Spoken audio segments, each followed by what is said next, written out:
So anu ya sha se wonyum tuo mu no ye mo akwa abade de nyame asese enebna nso atiasefo no mene umienu ye ka ho bi adwumade ne ya sha se bedwam de de to so ye bedwam kase ensam no ne todwo mu bi ya wobetini emadwadifo akanifo na esuin niema board ne dodo nti aban ene die mu a ye bibi efafa homa won ye de honsam don so ebebro na fe yakwa akohwe bia abambofo mekire military fo Wamu ye won training tututuo nom ne ade no abetodwa se nipa bi eje hono aboso ye de no ne nsem bi na ebra wa no pay sa Adom TV bedwam kase wo share live on Facebook/Adom TV extra wo Go TV nso a channel no ye 119 DSTV ye channel 280 bra YouTube Adom TV 2 wo benya ye ni dwumadi ahodo no nyina wo ho me ameso ma no pay me de afia amankwa tamaklo afia ni dem yentie se de nsem ni chiremu ankasa etie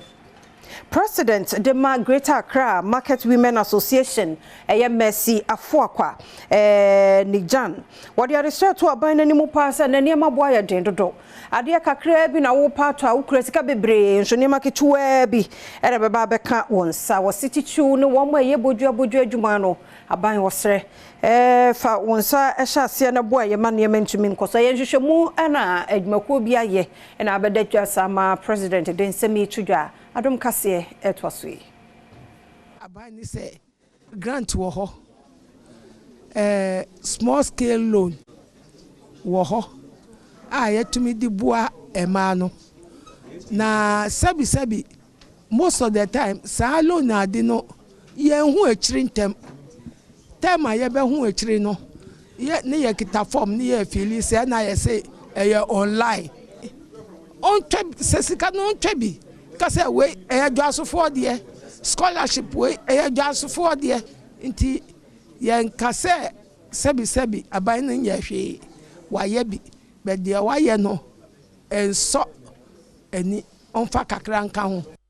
Country representative awode kuya no Dr. Mensa ekire mu se san hwehwemu a woyeye no wode bekwa akodan asoye hwe edwadie eni mfidisam so ne wahunu akwanpa obetumi afaso edi aboa won mu a wanya busumi adwuma. When the report came out no na media epic, so the first engagement we have done is with you the media, and we will be going ahead definitely to meet the ministries, the authorities, to talk about, in fact AMA, to talk about the findings of the study. Yeah.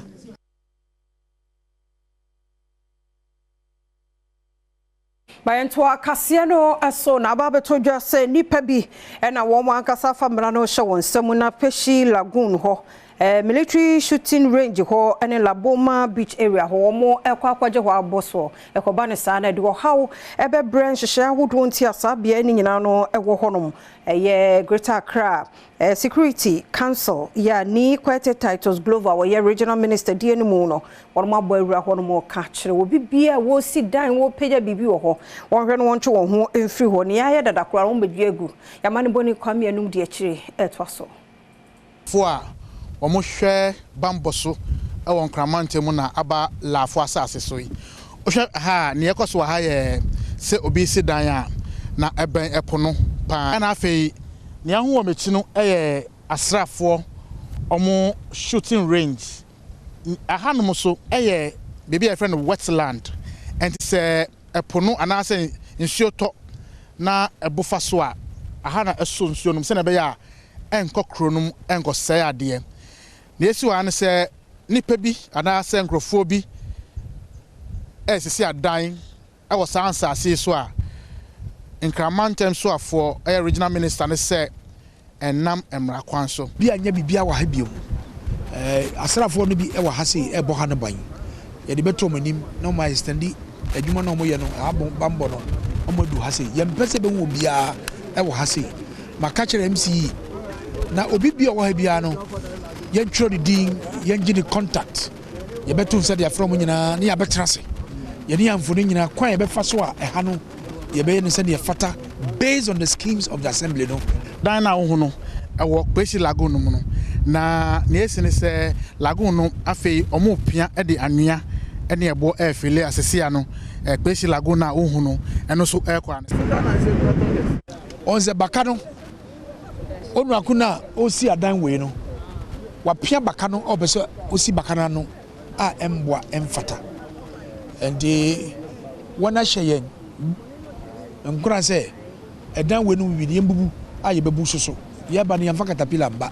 yebekọ yema ye hu ba na ba ko mienu mense bi na ya pepre ne yaba obi ansori ede de opẹ no na wabeyo ende mesere sentwefo mumboa yen na yembo dewuro no ya mo ya chichi o mo no empenyifo awda obachi no wo ho ye hwehwe o mo ende police fund o mo kọ a de osuma ne se o ma yadwuma no wo ha no obepie afi opie a afi ne asuse ni panimu. Organized labor say one more strike and one chassis and run and one more ball at the say if he sends someone who mujina sunti eco strike and penny 4 eti.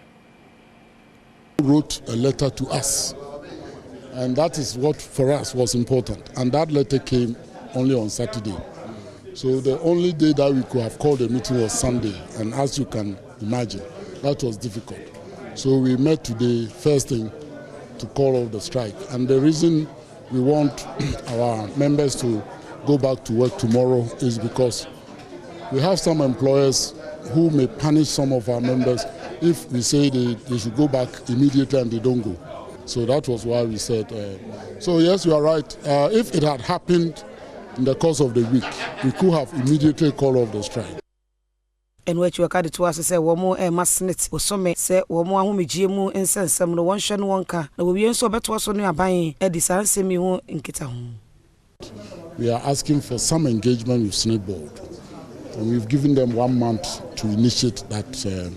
engagement. We are hoping to bring this on board to have a discussion. We will not just rest there. Depending on what comes out from our engagement with Senate Board,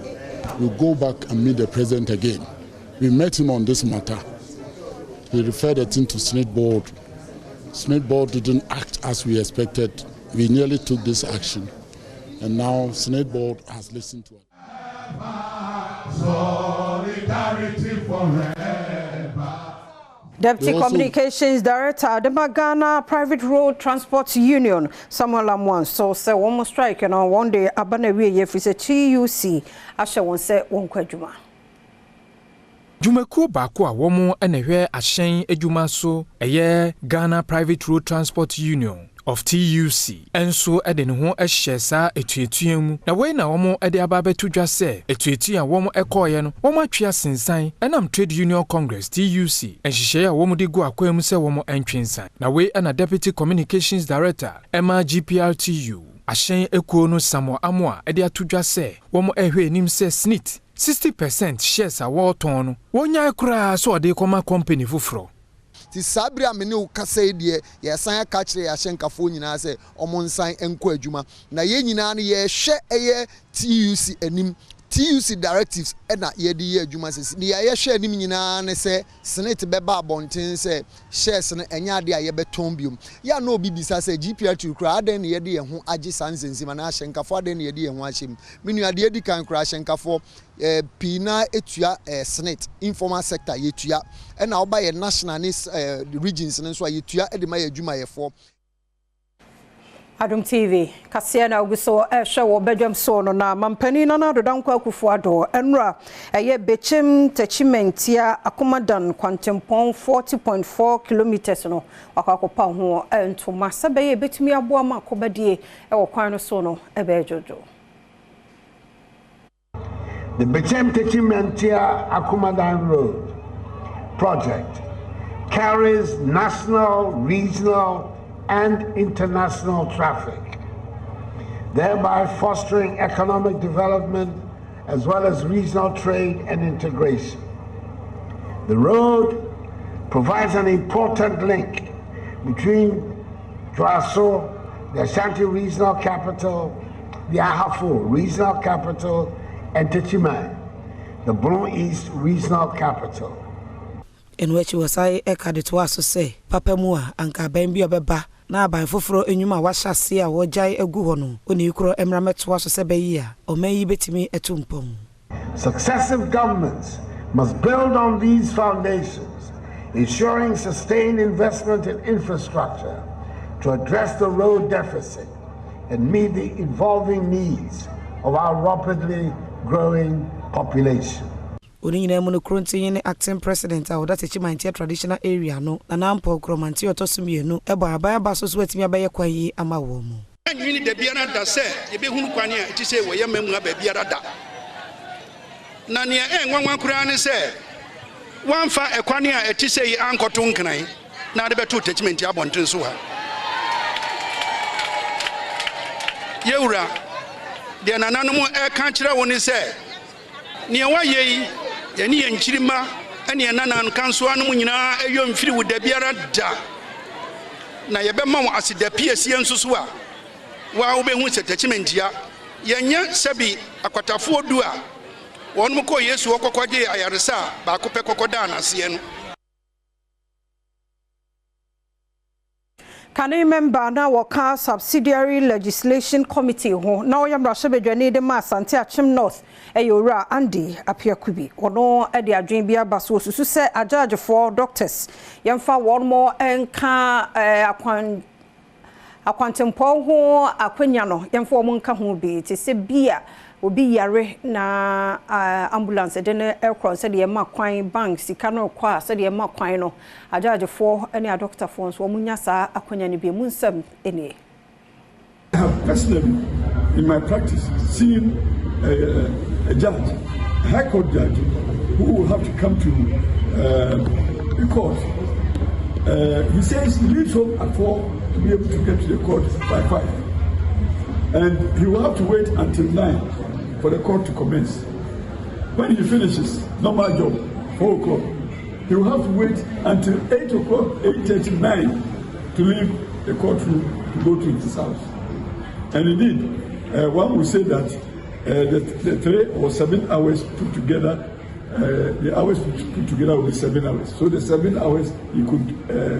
use that to work. When the mind is concentrated, it cannot continue to work. So that's 7 hours of waiting for the court to commence and waiting for traffic to come down and for him to go home is time wasted. And which watchere sentia waje sa amre yi agina mu a wopese emrahye bedwafo etimi ede enipakuo mienu yi eka ho. The remedy is to amend the law to make it lawful for people like that to be able to have special access when necessary. And indeed, when you are driving on the road in the early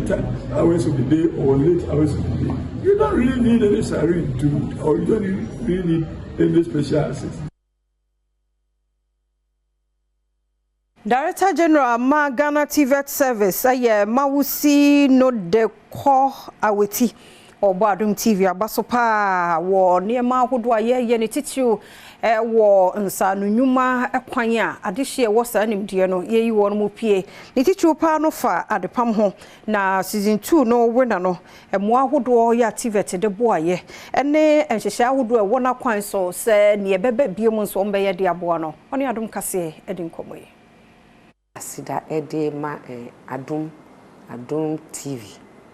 because in amba mo adwin mu anka he wouldn't have been discovered. Now sena mo discover talents, hidden talents in all areas across the country because he was kofo bebre or more talents. Me de say ye man opportunity no he grabbed it. In Krofuru you give them the opportunity, do not grab it. David Pra, Assistant Director, Ghana TV Service, was Shebo say, Wanumbe so aboa, Jumedi, and Titiru ne say, Adepam season 4, Baby Chassis. Ya prepare for season 4. Menoka say, ya true be kakra, de Badwam, season 4 no. Na enoma kakra won so ya de abeta machi. Ye ni na magana fo hu say, ampa inside nyuma ye sisi abibia eno na ewo so.